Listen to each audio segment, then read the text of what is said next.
Journey ಬೆಳೀತು ನಿಮಗೆ ಗೊತ್ತು. But ಇವತ್ತು ಈ ವೇದಿಕೆಗೆ ಬಂದಾಗ ನನಗೆ ನೋಡಿದಾಗ ಖುಷಿಯಾಗಿದ್ದೇನೆಂದರೆ, ಮುರಳಿ ಮಾಸ್ಟರ್ ಇರ್ಬೋದು, ಹರಿ ಸರ್ ಇರ್ಬೋದು, ನಮ್ಮ ಎಡಿಟರ್ ಪ್ರಕಾಶ್ ಇರ್ಬೋದು, ಯೋಗರಾಜ್ ಭಟ್ ಸರ್ ಇರ್ಬೋದು, ಇವರೆಲ್ಲ ಅವ್ರ ಜೀವನದಲ್ಲಿ ಸಾಕಷ್ಟು ಸಲ ನನಗೋಸ್ಕರ ರಾತ್ರಿ ಹಗಲು ಕೆಲಸ ಮಾಡ್ತಾರೆ, ನಿದ್ದೆಗೆಟ್ಟು ಅವ್ರು ನನ್ನ ಬೆಳೆಸಿದ್ದಾರೆ ಅಂತ ಹೇಳಕ್ ಇಷ್ಟಪಡ್ತೀನಿ. ಒಬ್ಬ ವ್ಯಕ್ತಿ ಯಾರು ತಾನಾಗೆ ಬೆಳೆದು ಬಿಡಲ್ಲ, ಅವ್ರ ಸುತ್ತಮುತ್ತ ಸಾಕಷ್ಟು ಜನ ಪಿಲ್ಲರ್ಗಳಾಗಿ ನಿಂತು ಅವರೆಲ್ಲರೂ ಬೆವರಿಸಿ ಒಬ್ಬನ್ನ ಮುಂದೆ ತಳ್ಳಿದ್ರೆ ಆ ಥರ ತಳ್ಳಿ ನಿಂತಿರೋ ನಾನು. ಆದರೆ ಅವ್ರು ತಳ್ಳಿ ನನಗೆ ಕೊಟ್ಟಿರೋ ಸಪೋರ್ಟಿಂದ ಆ ಜವಾಬ್ದಾರಿ ಇಟ್ಕೊಂಡು ಇನ್ನೂ ಮುಂದೆ ಹೋಗಿ ಅವರು ಖುಷಿ ಪಡೋಂಥ ಕೆಲಸ ಮಾಡಬೇಕು ಅಂತ ಗುರಿ ಇಟ್ಕೊಂಡಿರೋ ನಾನು ಅಂತ ಹೇಳಕ್ ಇಷ್ಟಪಡ್ತೀನಿ.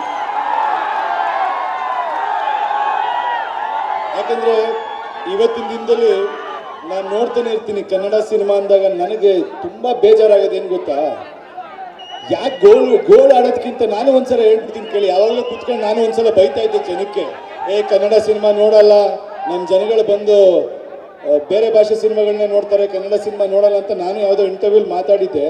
ಆಮೇಲೆ ಕೂತ್ಕೊಂಡು ಒಂದಿನ ನೋಡ್ತಿರ್ಬೇಕಾದ್ರೆ ನನಗೆ ಅನ್ನಿಸ್ತು, ನಮ್ಮ ಕೆಲಸ ನಾವು ಸರಿ ಮಾಡಿಕೊಂಡು ನಾವು ಒಳ್ಳೆ ಸಿನಿಮಾ ಕೊಟ್ಟರೆ ಕನ್ನಡಿಗರು ಯಾವತ್ತೂ ಕೈ ಬಿಟ್ಟಿಲ್ಲ.